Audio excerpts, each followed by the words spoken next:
Roxy, it's your birthday. Not for real, just for play. This is Cree Summer, and Moana Nui will be right back.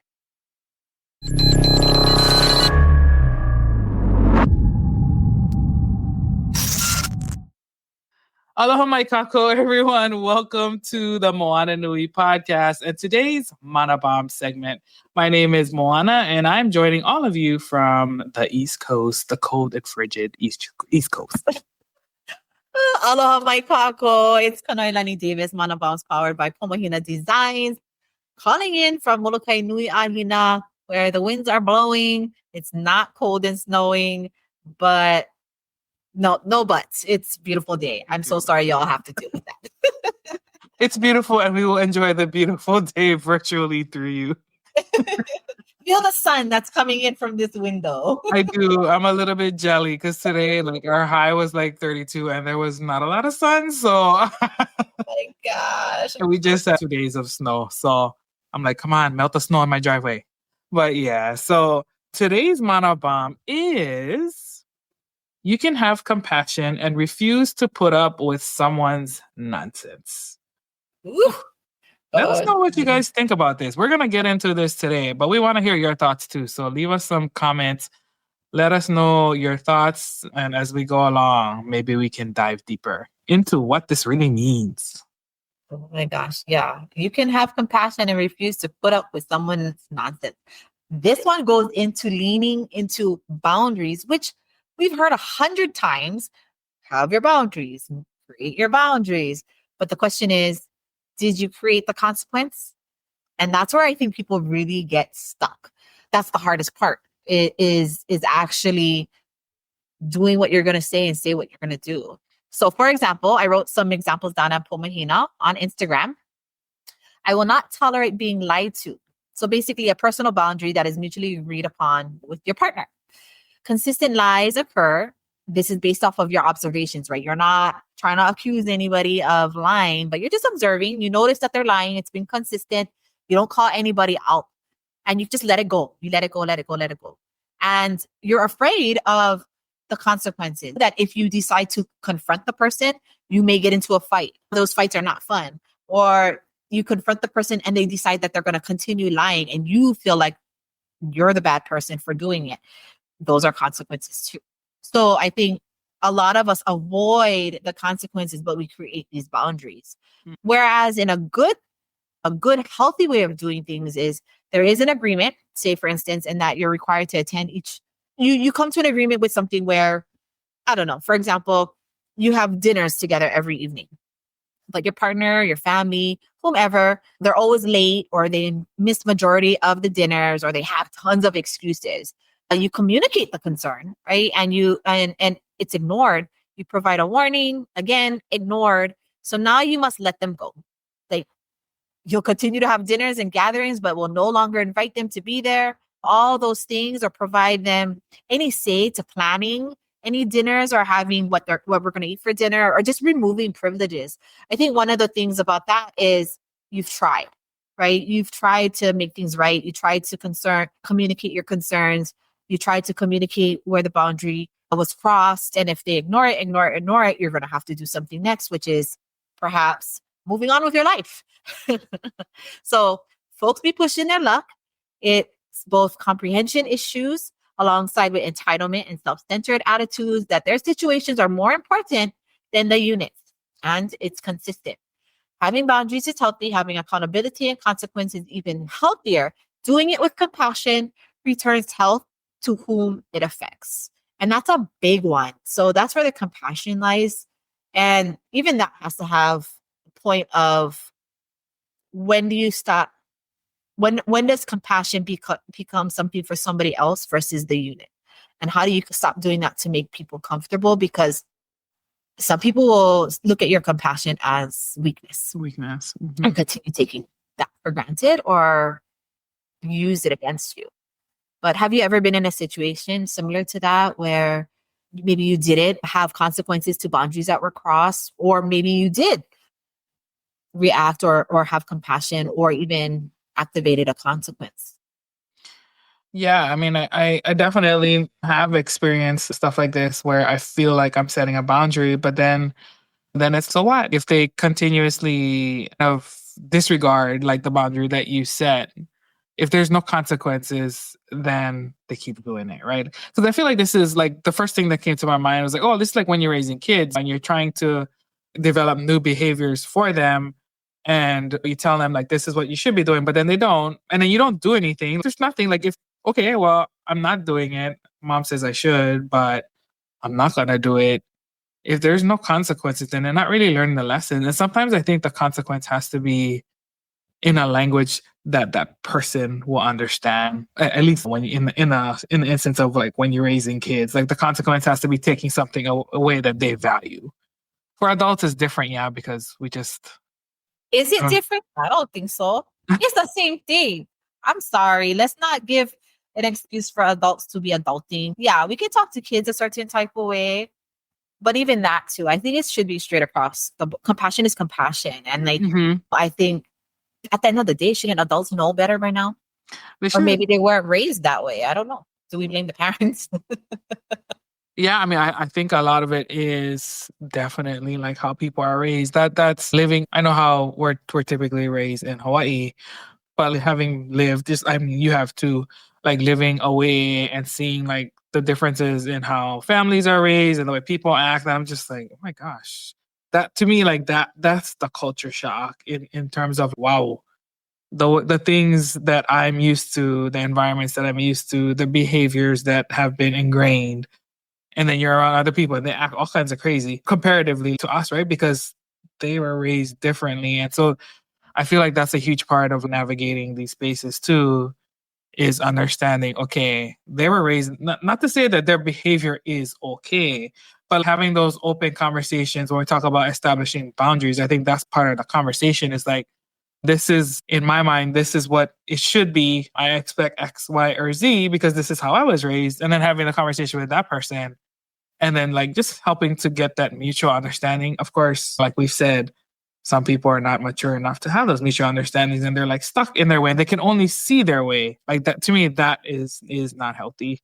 But yeah, definitely coming up with the consequences. And I think you talked about it a little bit earlier. Sometimes like the consequence that needs to happen is that you need to remove or at least temporarily separate from that person, the environment, whatever that behavior is that's just not working. But that is hard to have. And then a lot of times I feel like those conversations that are hard to have are because you care about the person that you're engaging with, whether it's a family member or a significant You other. think that you care about the other person, or do Yeah, you care about yourself from getting hurt? I think it's a And does little bit both. Like but if sometimes, that person is lying to you and crossing your boundary, at what point do you think that that person cared about you? yeah, that's true. Right? So how do you navigate that? I mean, if they're constantly lying, then that's definitely not somebody who cares about you. And to me, that's the easier one to oki and to cut because like it's just at that point it's not worth your time. I mean, at least for me, like I life is too short. And if they have like those consistent patterns and they're proving it to you, then to me that's when I start to distance those types of people and remove them from my space. It doesn't mean that I cannot malama aloha, I wish you well, whatever, but you cannot be in my space consistently because we talked about it in the previous context, right? The people that you surround yourself with are important because they do influence you and shape you in different ways. And their behaviors, whether it's healthy or toxic, will influence you too. So to me, that's part of aloha and self-awareness and understanding. Yeah. I think one of the things you talked about earlier too was the cultural differences. Mm-hmm. Uh, I will share with you based off of being a parent in this generation and having kids who have already kind of grown up already. Mm-hmm. Let's just add the fact that I had to be a single mom and the father and the mother in the house. My opinion, and this is just my opinion. Like, I feel like my generation did the kids an injustice. I'm not gonna lie, like culturally and even I'll say it. I'll be real about it. I mean, only because I think a lot of my generation chose to raise their children differently from the way they were raised because they did not like the way they were raised, whether it was really strict, whether it was just what they felt was toxic or historical trauma or whatever is they chose to raise their children very, very different, which is interesting because what I see is it's more materialistic love. This generation. This generation is less consequences for their actions, less rules. And so what we're seeing is an effect of my generation, our generation, way of raising kids. And it's sad because I'm part of that generation. I mean, for me, a little bit different maybe because I had to be the mom and dad, maybe a little bit different too because I was raised by my grandparents. I wasn't raised by the generation above me. I kind of had no choice. I didn't get the choices. I didn't get the either or. I had it has to be, and that was the hardest part, but probably later down the road, probably the most beneficial. But yeah, I think part of that is, and because we don't have boundaries for our children, we won't have boundaries for ourselves and have those consequences. I always said I don't want to be a cheater. If you cheat on me, we're done, right? And what happened for that person that cheated on you? I bet you still was with them. I bet you still went back. You know what I'm saying? And you're like, no, I believe in them. I believe in potential. And that's where we get stuck. I believe they're going to change. They said they're going to change. They said they're going to do things differently. They said they were going to show up. They said they weren't going to lie. We hear this, the manipulation part. And I think that's what keeps us in those spaces. But yeah, I think I'm probably not the first, like the one person that'll be like one time done. Like I'm not. I wish I could be, but I'm not. I probably will have patience and give you a lot of chances. That's my freaking problem. But there is a line. There's 1000% a line, and that line is hard because I feel like if I've given you enough patience, I've communicated enough times. When that freaking line drops, there's no coming out of it. It's done, and you will hate me at that point, and I'm fine with that. I don't care. Yeah. Because you obviously did not see the compassion I have. Yeah. And I will not waste any more on you. But you know what I mean? I don't know. No, I absolutely know what you mean. I feel very much the same. I give a lot of people chances too. I do try to see the goodness or the potential in a person. And I can pretty much get along with a lot of people. But like once I give a lot of chances. But once you rub me the wrong way and you hit that oh, okay, and now we pow. And just like you, I can just be like, okay, we're done now. And what you do is what you do, but yeah, I cannot already. Yeah. Oh yeah. I mean, yeah, I like the analogy of the raising children. So if you're a parent out there, we raise our children a certain way. If you do have rules, I think I had shared like you tell your kids to come home at 10 o'clock because that's curfew and they push it 10:15, 10:30. What you gonna do? What are you gonna do? You have to provide. If not, they're gonna just go out and then you're gonna be mad when they get kidnapped. When something happens to them. Then you're gonna beat yourself up because you felt guilty because you let them, you know what I mean? Like it just goes down. Those consequences, when we don't invoke them, they just go down a rabbit hole of like shit that we have to carry and burdens we have to carry for a very, very long time versus that one time. Done. You ain't going out. Don't even ask for a month. Don't even ask. Or I'm taking out your car or your phone or your Wi-Fi. I mean, that's the world we live in today. But that one hits hard, right? For a lot of kids. And that hits hard for a lot of people. And with adults, I think the hard part is there's warnings, but at the end of the day, relationships are harder because you're invested in this space, especially if you have kids or you're married or you share space together. It really is harder. I do believe it's a little bit harder, especially if that other person is willing to manipulate you.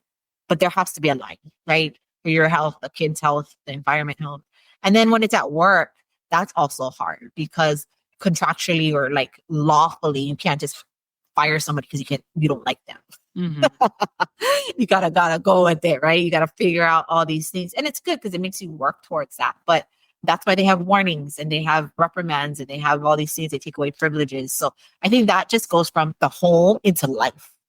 And then how does that look? And does that work for everybody? And does that translate into our adulthood? I don't know. No, I definitely think it does translate into adulthood. And I think boundaries are important. Like, even if the other person is not manipulative, I think it's just healthy relationships have healthy boundaries, period. And I think that's that's something that just needs to be talked about more. It's one of those like unseen kind of things that like when it's healthy and it's good, it's there, but you may not know that that's what's missing when something is going wrong or the relationship. There's pilikia in the relationship. Yeah. Yeah. I like that. And I think on the opposite end, right? Boundaries, we have consequences. But when somebody succeeds, we need to learn how to equally celebrate. That's the balance, I think.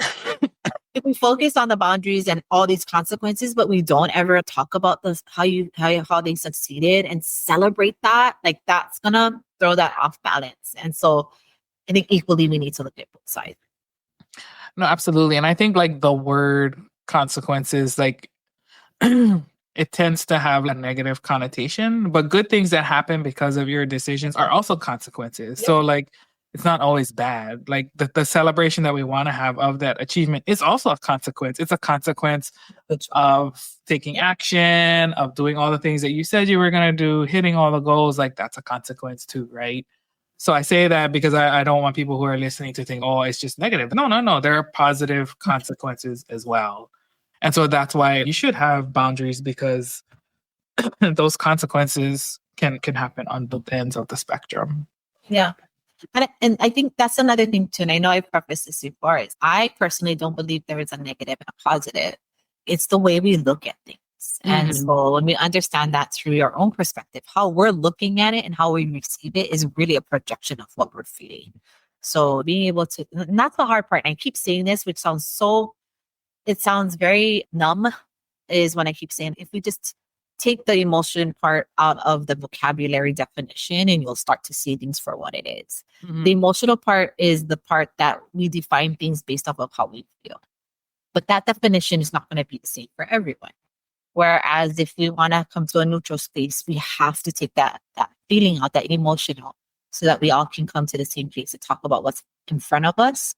And then we manage our own personal emotions within us, or however we choose to do that with therapy or with a friend, or like going outside into a park, whatever. But that part of it is where I go, the negative and positive, like you said earlier. Like that word does sound negative because we've only heard it in the negative context, but really it's universal. It's a very universal word. Yeah.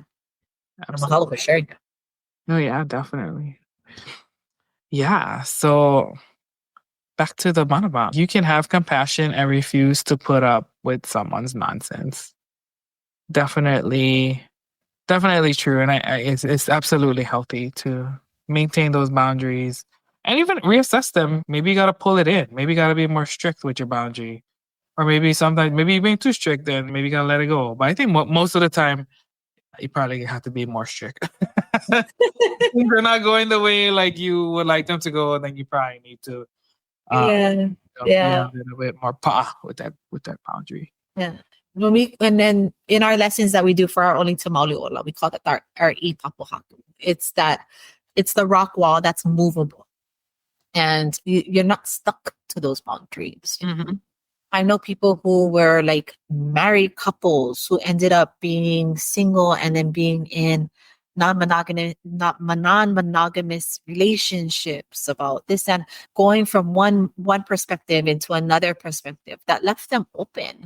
Yeah. And they saw things from a different point of view, and that's their boundaries. That's what they chose. But that's the choice they made based off of understanding that they didn't have to stick to that one boundary for the rest of their life. And be communicating that is important. So as long as all parties know what's going on, you're fine. Yeah. No, I think that's really important in that you don't have to be stuck to just one perspective. As life happens and you learn and you're adjusting your worldview, yeah, that's where those boundaries are moving and learning and all of that stuff.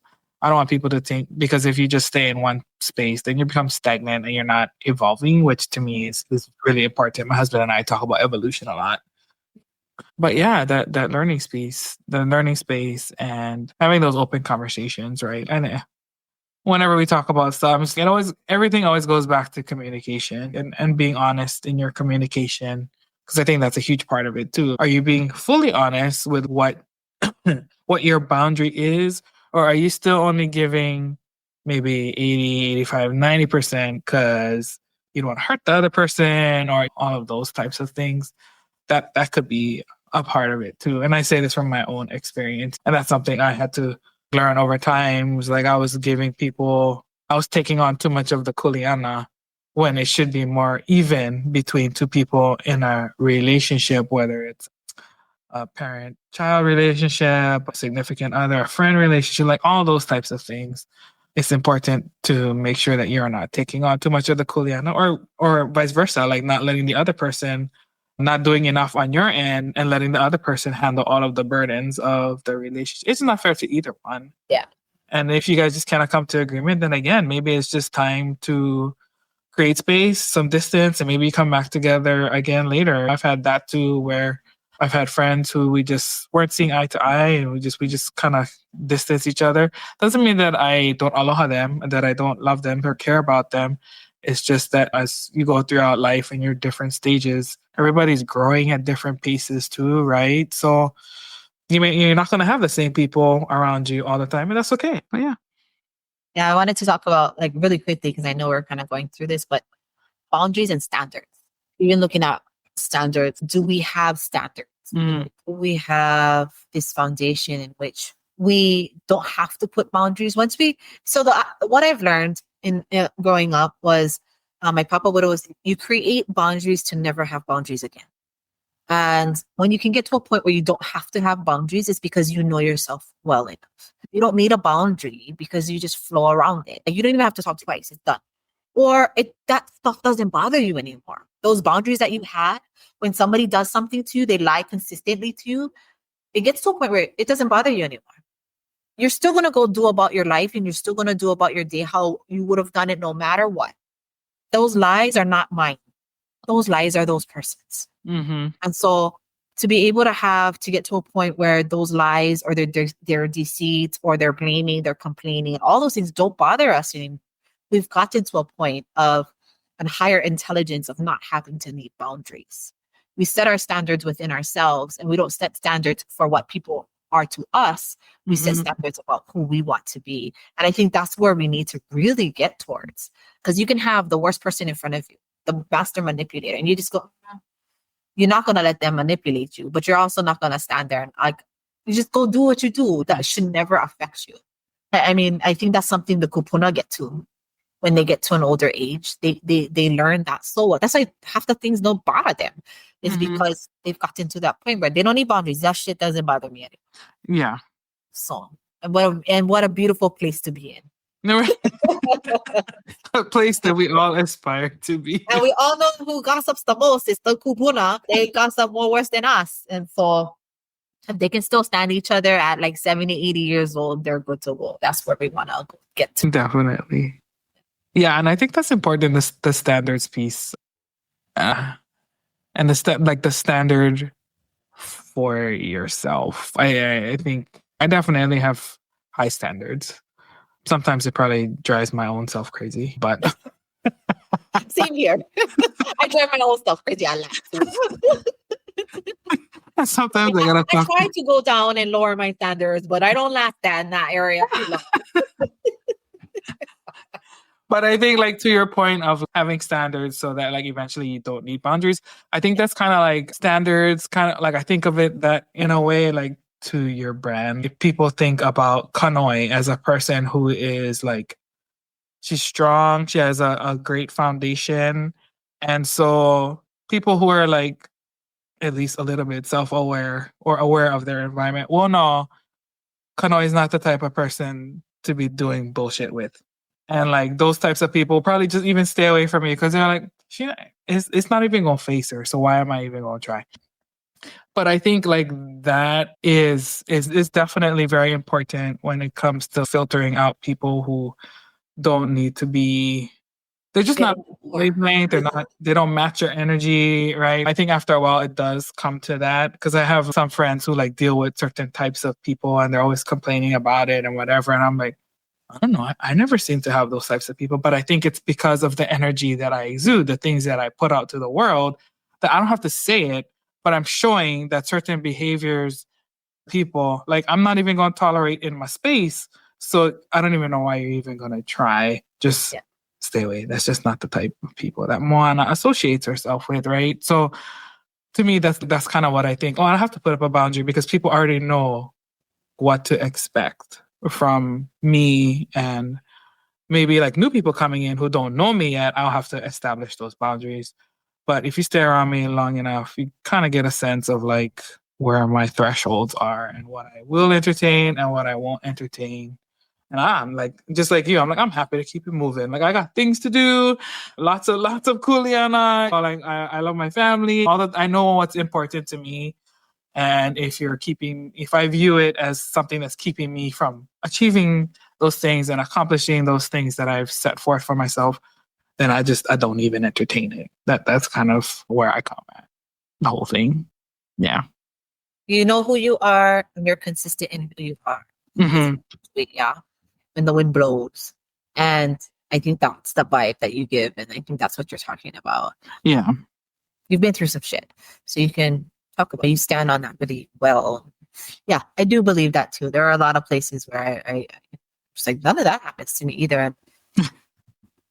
Or I get called auntie. And I'm like, yes. And then you don't get called auntie. I'm like, how did you not get called? You look older than me.